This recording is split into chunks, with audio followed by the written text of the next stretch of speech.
Welcome to Ground Up Growth, where we share entrepreneurial insights, business strategies, and personal growth lessons to help listeners build success from the ground up. Welcome back to Ground Up Growth. I'm your host, Paul Hopper, and we've got co-host Hannah Pittman. Hi. Today's guest is Webb Emerson. He is the owner of Form Design Build, which is a commercial construction design build firm located right here in Jackson, Mississippi. Webb, thank you so much for coming on. Hannah and Paul, thank y'all for having me. Really excited about doing this with y'all. I've watched a lot of the episodes that y'all have done and listened along. Y'all have had some great guests on, so I'm honored to be included amongst those that you've already had. Man, yeah. Yeah, of course. Absolutely. All right. Form Design Build. So you tell us a little bit about yourself, how old you are, where you from. Yeah, so I'm born and raised in Memphis, Tennessee, 32 years old. Moved to Jackson in 2021. So my wife's born and raised here. We met at Mississippi State, graduated there, moved back to Memphis, worked for a large commercial contractor there that my dad is a part owner of for 5 years. And then, like a lot of folks that wind up back in Jackson or end up there if they're not from here, my wife wanted to move home. Her whole family lives here. So we did that, and it's been the best decision we've ever made. I wouldn't be in the position I am right now had we not taken that jump and followed the Lord and moved back here.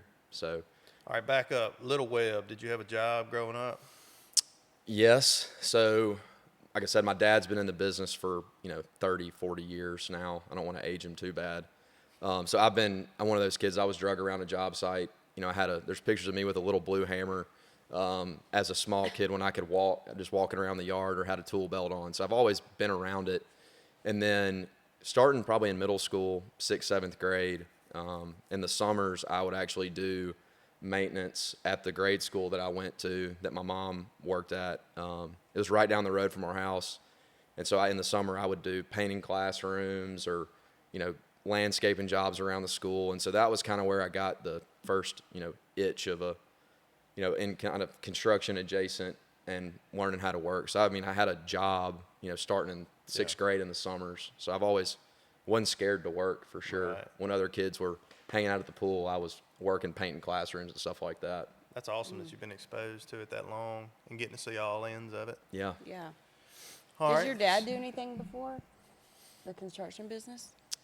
No. So like my great grandfather, so his grandfather who basically raised him, he was an iron worker, like ran away from home when he was 16, went to California, became an iron worker, moved back to Evansville, Indiana, started a huge steel business. And so my dad was always around construction too. And then my dad went to Murray State, got a construction degree, started working for Turner Construction in Nashville. They're one of the largest general contractors in the world. They do every year over $2 to $3 billion worth of work a year.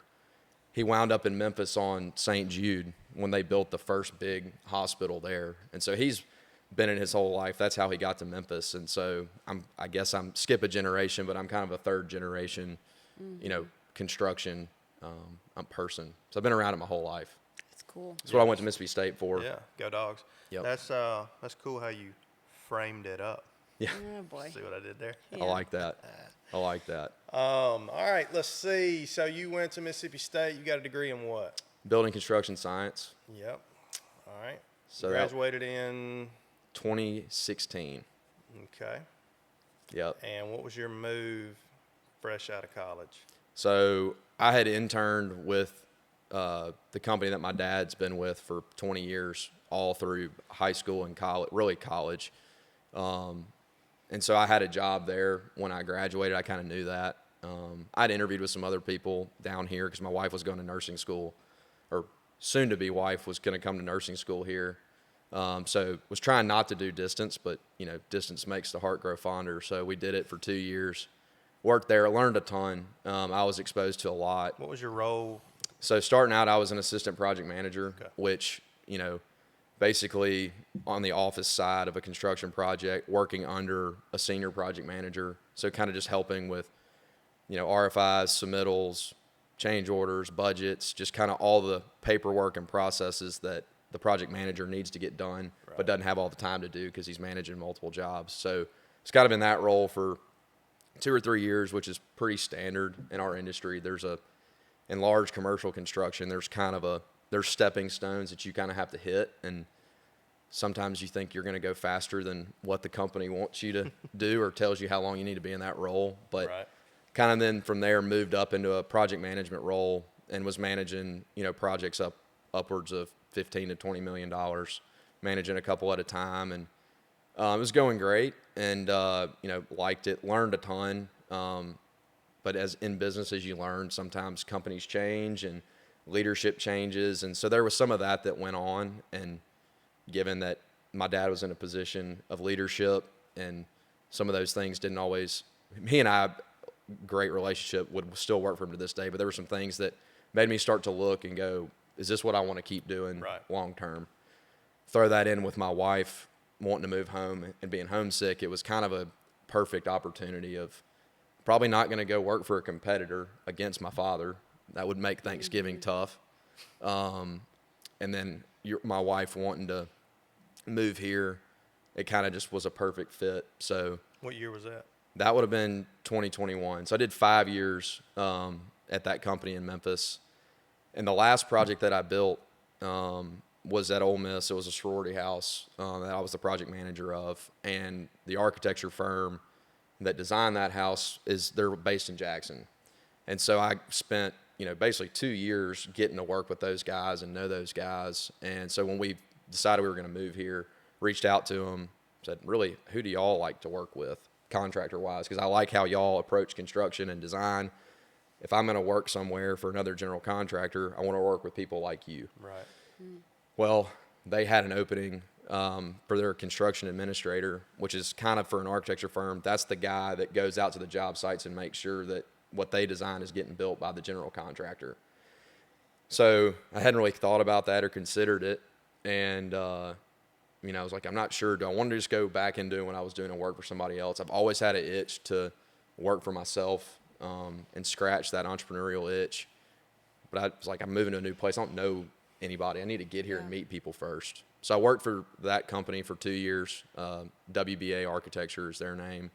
And then after about a year, I was like, I need to get back in the game and need to get back into construction. I want to scratch the itch. They're very entrepreneurial themselves, and so I kind of saw how they had built a business. Right. And so I went out, started an LLC, took the test, got my general contractor's license, and kind of went to them and was like, look, guys, this is what I'm going to do. Hopefully y'all will support me and want to work with me. And, ended up that those guys ended up partnering with me. So there was just a lot of familiarity there from the last project we did in Memphis. I worked for them, and then now they're my passive business partners. And so That's neat. we just have a lot of familiarity, and there's a lot of, good working relationship and trust that was just built over time that stepping back now, looking at it, I would have never thought that those steps would have gotten me to here, but That's a pretty cool roadmap. I like that a lot. Yeah. And I can kind of track with you on that stuff because I graduated in management and construction and land development at State. yeah, they got rid of your degree They did. It was, and too changed easy, it to too the one easy. that I got. So I interned with Yates Construction. Okay. And did estimating and kind of got exposed to a lot of the project management stuff too. And that was my plan. I mean, I was coming out of college and I was trying to be a project manager for a commercial construction company. Graduated in 2009. Nobody was hiring. So for me, it was a blessing in disguise for me that I didn't get that, but I can relate to a lot of that stuff that you're hitting on. And I don't want you to speak to this, but the combination of the architecture and the construction, that's got to set you apart from a just, competitor Yeah. as far as general Yeah. construction goes. For sure. And like our degree, and when you got it, it was in the business school, I think. I don't know. Well, so our degree was actually housed under the School of Architecture, Art and Design.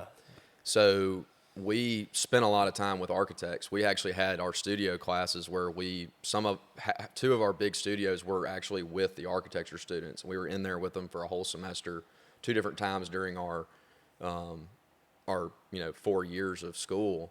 And so I think that exposure right there, I got to learn and appreciate what they did. A lot of contractors they want to get a set of plans and then leave me alone, and kind of flipped that and just leaned into it more. And I think it's an asset that all of our team members provide, is that, a lot of the guys got the same degree I did, went through that same process. So we kind of had an understanding of what makes them tick and what they look for, respect what they do, and then, allows us to look out for that on our job sites. Like we kind of, not that we have their mind, but we understand what they're looking for. We understand what their eye sees when they come out there. And so I think that adds a strength for us, and the products that we end up delivering is that, we're thinking about what they're going to come out and say before they even get there. So we know, hey, man, that's not exactly how it is on the plans, but I know what their intent is. You hear intent is a word you hear all over construction and design when we talk with architects. And so having that built-in experience of going to school with them, but then also me working with them, and then now us being in close proximity and doing design build projects, I think, that really does set us apart with our mindset. It's not an adversarial relationship. It's a combined and collaborative and joint effort. At the end of the day, we're just trying to deliver the best project and product that our clients hired us to do. It's not our building, but we're trying to be stewards of their money and what they want. So for our listeners, walk us through just the process of, I call you, I'm like, hey, I want you to build me a 20,000 square foot office warehouse. Yeah. And how Form Design Build is set apart from just, again, your competitors. So, right. Because typically, walk us through this, but I would hire you as a contractor, but I'd also go hire an architect. Sure. But what y'all have is a blend of both in-house to where it's kind of a one-stop shop. Yeah. Walk the listeners through that process. This will be great. I hope my wife listens, because a lot of times she wonders what I do every day and what all goes into it. So you golf. That's what you do. Right. The traditional delivery method of a construction project is owner calls an architect and says, hey, I want you to design this building for me. And they go kind of in a vacuum, the owner and the architect, and they draw a building to a set of plans that can go get a permit or can go get a bid. And then they either call one contractor, they call three, or they put it out on the street and everybody with a contractor's license can bid it. And then they take either lowest and best or most qualified numbers, depending on how it's done, private or public. And then they hire the contractor. And so the architect and the contractor are not in a contractual relationship at all. They're both directly to the owner. And so when things are great, it's great. But when there are challenges in every business and every project, there are challenges that come up. You don't really have a reason to get in the trenches with each other and figure out the best solution, because you're not contractually aligned or financially aligned. Each one of them has their own obligation to the owner. Mm-hmm. It's almost like doing a real estate deal and me as the buyer having an attorney that represents me and the seller having an attorney. By default, each one of those attorneys are going to redline each other's thing and send back. Yeah. Or if they worked in harmony. Yep. That's it. At the end of the day, the owner bears the brunt of that. Whether it's through change orders, whether it's time, whether it's, just dealing with back and forth and disagreements and whatnot. Communication, I feel like managing those two parties sounds exhausting. Right. And so, especially in today, everybody wants to get it done with the least amount of people they have to interact and deal with. They just want to make it easier. And so if you were wanting to come to us, you call Form and tell us what you want to do. And then we would engage our architecture partners and bring in our team of engineers, but it would be with one contract. You, the client, has a contract with us, and then we have contracts with everybody else. And that just inherently puts all the other people in the boat together. We have to work together. They all work for us, we all work for them, and we all work together for the client. So when those issues arise, we're able to sit down together as a group. We're all in this together and figure out the best solution for our client. And, if that means that Form has to pay for something that, wasn't in the plans or whatever, we take care of it. Or if somebody else didn't, then we work together to find the best solution to move forward.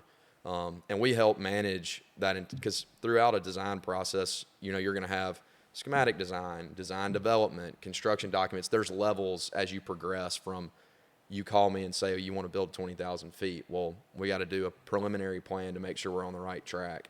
And then we're going to bring in the engineers at design development when we start putting more of the details in and the systems in, and make sure that we're still on the right track before we get that final set that would get a permit or what we'd actually go build. And so we're able to walk along with you and use our institutional knowledge, our connections with all the different engineers and consultants. There's so many people that go into building a commercial construction project that most people don't ever see. They'll know, yeah. Acoustical consultants, low voltage, AV, structural, mechanical, civil, fire protection, elevator, like all those different and that's not even the people that are building the work. Those are just the people that have a stamp and a license to design that work that then we go get built. So it can be overwhelming as an owner who's never done this. If you're a business owner and you're a doctor, you need to be a doctor. But you need a building. Well, you don't need to be worried about, do I need to call the civil engineer first or the electrical engineer first?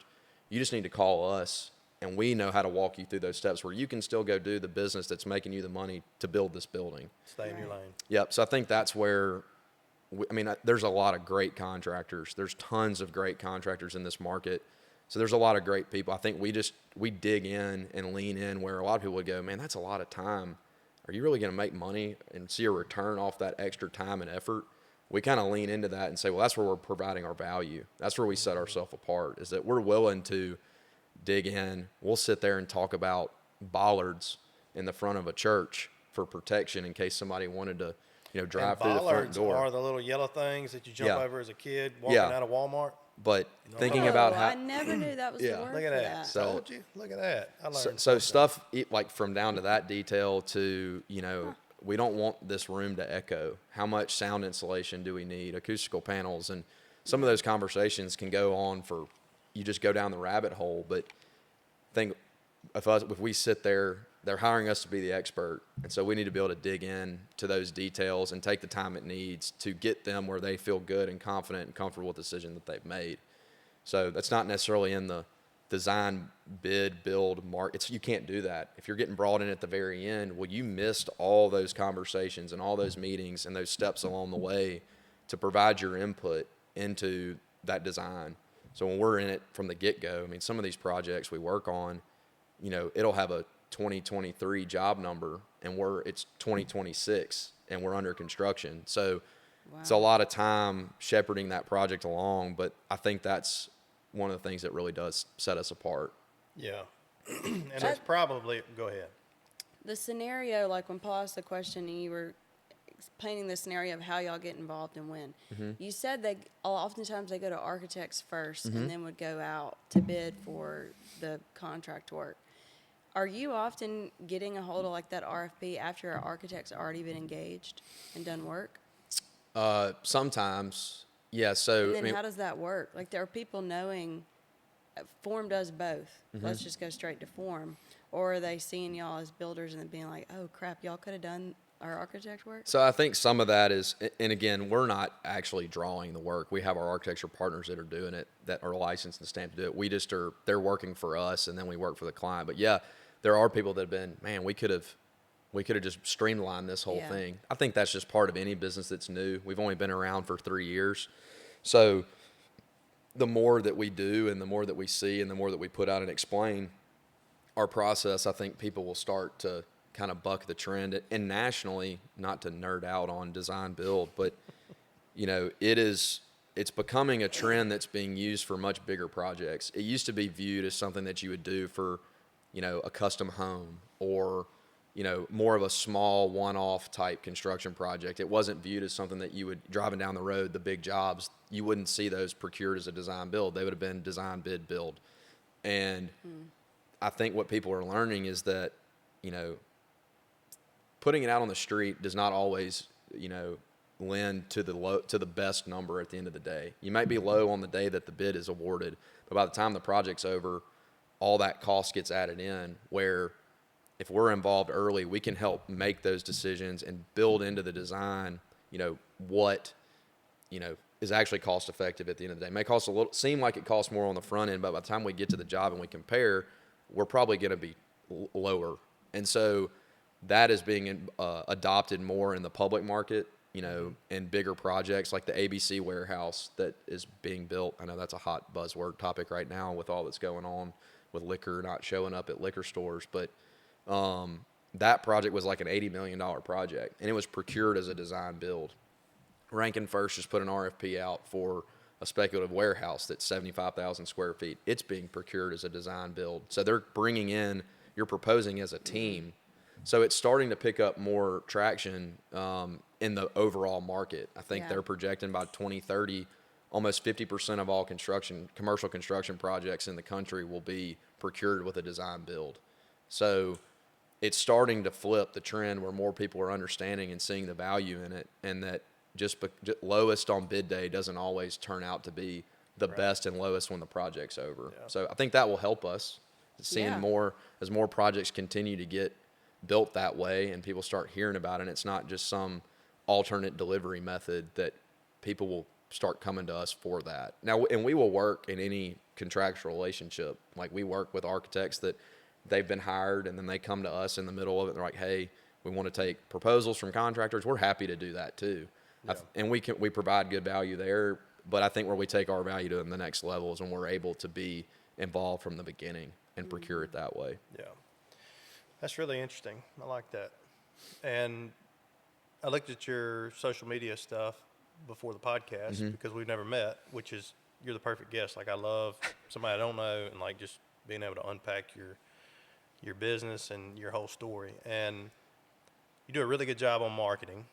And in your industry, which I've seen some construction companies start to utilize, professional marketing, but that's not always been a thing. I mean, that's not, I think, and I know this is probably your warpath, but taking that professional marketing and leveraging off of that niche part of design build, which, to your point, I mean, design build, that word has been thrown around forever. I mean, we hear it in the land development arena, just, people talk about it, but they don't actually get in there and do it. Exactly. And do it like we're trying to do it. So, leveraging off of that, I think would help set you apart, because that's a pretty unique deal to have, an architecture partner.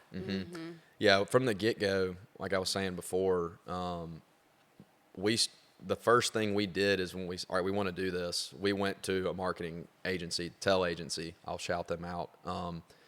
And from the idea of the name, logo, they started from branding from the beginning. And so they've been with us and walked along with us as our company's grown and developed and we brought in more people. They've kind of walked alongside us. And my biggest thing, especially at the beginning, it was just me. I was a solo entrepreneur and I hired one person. I need to be bringing in business and work and projects and managing projects. And a lot of times you'll see with construction companies is the person doing their marketing is also their business development person who's also putting proposals together. And so depending on the season that they're in, they will get distracted. And the first thing that's going to drop is your social media. Trying to come up with posts and think about that. You'll see a timeline of, oh, why'd they take a 6-month break? Right. Did somebody leave or what happened? Yeah. It's like, no, they were just really busy. And that person's wearing multiple hats and they needed to go do what it took to bring work into the business. And so I wanted to be consistent. I think consistency is key in everything that you do, but especially when everybody's doing social media. If you're going to do it, you need to do it well and you need to be consistent. And there's all metrics and numbers and things that will tell you that. But that was a thing of mine. I saw it with my previous firm that they did great marketing when they were doing it, but when they were busy, it was the first thing that they took a step back from. And that's natural. I get it. And so I wanted to kind of buck that and go, we're going to build in where we're going to post 8 to 10 times a month. We're going to have it on a schedule. Tell was a big player in that. So I know ahead of time, here's the things that we want to do a month and a half ahead. We approve it. It goes in the hopper. And I see what you did. And so I kind of already know what's coming up, and I'm not having to worry, are we going to have a post that goes out on Tuesday? Like, I approved that a month ago. And so the baseline of that has been important. And then, like you said, I think over time, especially as we can continue to grow as a brand and a company in the space in the area, depending on the type of client, I see a potential for, it may not be the reason why we get a job, but it can definitely be an asset to the end user and the client if we're promoting your project all through construction from the first time we put a shovel in the dirt till the ribbon cutting. especially if you're somebody that, you're leasing space or you need customers or you're an apartment. I like that. Like we're able to help thought about market your end product while it's being built. And if we're not posting, then you're not getting that benefit. Again, that shouldn't be why you pick us. But that is an ancillary benefit. It's the sprinkles on top of the sundae that may help bring you and convert customers down the road once you open. And if I think that's something that I've been thinking about. It allows you to flex for them. Yeah. Absolutely. Because it's like, and they don't even have the time. And I was looking at your Instagram yesterday, actually, and saw the project with Headwaters. Yeah. And I just met with them last week. They're a busy about group. Some things, and went to their building, and I was complimenting it.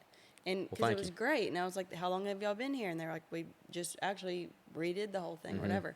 And I had no idea y'all did it.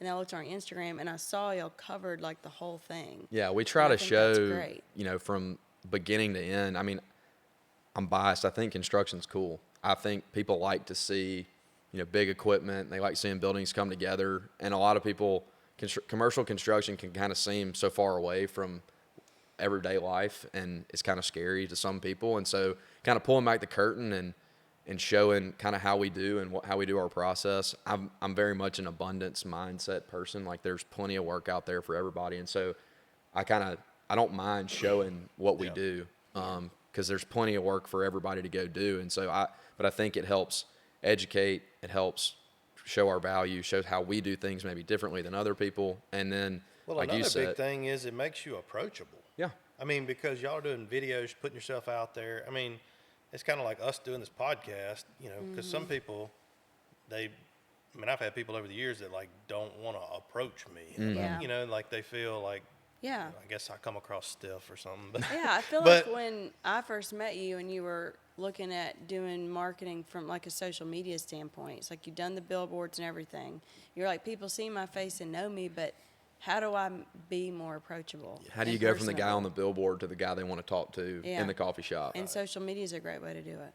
yes, I think that's another benefit that you can't put your thumb on and say, hey, I'm getting X amount of value. Sure. But you probably end up getting a job because somebody's like, man, I've seen your stuff. Yeah. And It always gets us in the door. You do a really good job of describing it and kind of unpacking the project.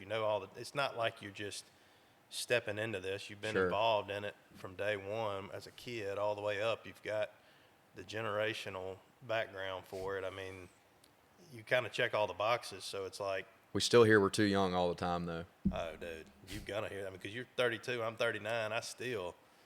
I'm getting a lot of gray in my beard, so maybe I can get a little bit more respect. But Yeah. it's tough. I view it as it's a challenge right now, but there'll be a day where we're on the other side of it, and we'll be the ones that somebody else is saying, man, I wish I was their age and had their experience. So Yeah. just take it where it is, and it makes you appreciate the people that do trust you That's right. at this level, Absolutely, yeah. because they see what you're really offering. And so those are the relationships that you lean into and appreciate and foster. And I've been in the business now 10 years, which doesn't seem like it should be that long, but yeah, it's 10 years. And, combined with our team, I'm the oldest team member that we have. Everybody else is my age or younger, but, like, most of us came from similar backgrounds where we worked for big companies, in Atlanta and Denver, Memphis, and then did that, got trained up, and then wanted to do something. Whatever brought people moved home for whatever reasons, usually family, and wanted to do something a little bit different where they had a little bit more ownership and control of what they do. And so, yeah, we're all young, but combined experience, we have over 50 years of combined experience in our company, and we've only been around for 3 years. So, but we still fight that, Oh, yeah, Form has only been around for 3 years, but we've all been doing this a lot longer than Form's been around, and trying to convey that. And, we'll fight it forever and try not to harp on it too much. But well, that's where back to the marketing and just kind of proofs in the pudding. It's like, hey, just go follow us. Go look at our stuff. Yeah. And it's gonna be like, wow. Yeah, and being actually- sure you have a solid brand that's very clear and consistent, and a good website and good social media. So Tell's done a great job with that. And Yeah. I was just talking to someone yesterday who's looking to get into the construction space, and they were like, it will be slow for the first several years, but I feel like we should do a logo. And I was like, yeah, 100%. For sure. Because like, why just go do the work for the no brand recognition or awareness? But then if you just pick a name and like put it on a black and white sign with a random font, Right. people see it and forget it. It needs to be intentional. Intentional, yeah. And go ahead and have all this set up, which I would accredit a lot of your success to, being 3 years old. And it's like, y'all have a great path for your business. Well, you started with a strong brand and a clear message and a good product, good service. Yeah. And now you're here. And we're always trying to evolve. Like we had a big meeting the other day about, once you get to a certain point in business, and then you need to start thinking about, what are our core, you can't just make up core values at the beginning when you've never done anything. And so we've kind of we do check-ins with our team and, kind of just talk about, all right, well, here's what we've done and what are the things that are ticking for y'all? What's your culture? What are the things that you want to, what would, if Form was sitting in that chair right there, how would it speak? What would people say about it? And try to build in those core values and grow on that brand that we've established, but also put those things in place so as we grow and add more team members, then they know what they're buying into. It's huge. And also our clients, when they hire us, they know what we're about. And you see everybody puts loyal and trustworthy, like that's all great. Like, yeah, you would hope that you can trust me if you're going to hire me. I shouldn't have to tell you that we're honest people. So it's taking it to another layer and building on, what are we about? What do we stand for our team? And then also for those people hiring us. So we're continuing to evolve in that. And that's company culture, but it also translates into your brand, which then goes out into the public in the form of social media. I think our youth helps us on that too. I'm in that generation where I remember not having a cell phone, and I remember before Facebook and Instagram and all that was, but that happened in 7th and 8th grade. And so then I've lived a lot of life past it. And so we're more comfortable with it. I mean, my dad would not be as comfortable doing what we're doing on social media. Yeah. So I'm trying to use that as a strength and take advantage of that. Yeah, I like that. Yeah, you've done a really good job. And I think, especially you've been in the business for a long time, but for Form to be 3 years old, y'all are on the right warpath, and and there's a whole nother, and we can get deep in the weeds, but yeah, we're about to wrap up the first episode, and then we'll carry on a second episode with a pointed topic. But 100% just lost my train of thought. It's okay. I don't know what else I was going to say. I was going somewhere good. Is there anything I didn't answer in the first episode that you want to pull a thread on or anything? No, not Any really. More background? I think I will throw kudos to the corporate world, because I'm not going to do it often. I think it really benefited you, and I think it really benefited Hannah whenever she worked at Hunter Fan and worked in. So she worked in corporate marketing. You worked in corporate commercial construction. And the things that y'all were exposed to and were able to leverage off of it, I think that's hugely beneficial. Yeah. Our processes are, like, we built the business with the same processes that I used at, a $250 million a year company. Like we use all the same softwares, technologies. So like, yes, we're a younger, smaller company, but we're built to grow into a bigger company. Our biggest thing is going to be trying to maintain and keep that culture and that quality and that the time that we can spend with each client as we grow. That's another, and that's kind of where I was going when I lost my train of thought, but was just like not spinning out of control. Because I went through that when we were building the real estate company. It's like I could go hire all these agents, but like you got to digest it slowly, because otherwise you can spin out of control. You can lose your reputation. You can make a lot of fumbles along the way. So I think doing it at a healthy pace, growing but at a healthy pace, has something to say. You don't want to grow and sacrifice what got you to that point, and you want to keep your quality and be able to spend the time with the clients that you need to. Keep your people happy. You don't want to grow so fast that they're, just snowed under and don't like coming to work, because we spend most of our waking hours at work every day, not with the people that we love and want to go home to. And so all that goes into creating an environment where people want to be, and if they want to be there, that they're going to do better. Right. And if they do better, then the company's going to do better. So, yes. Yep. So awesome. Good.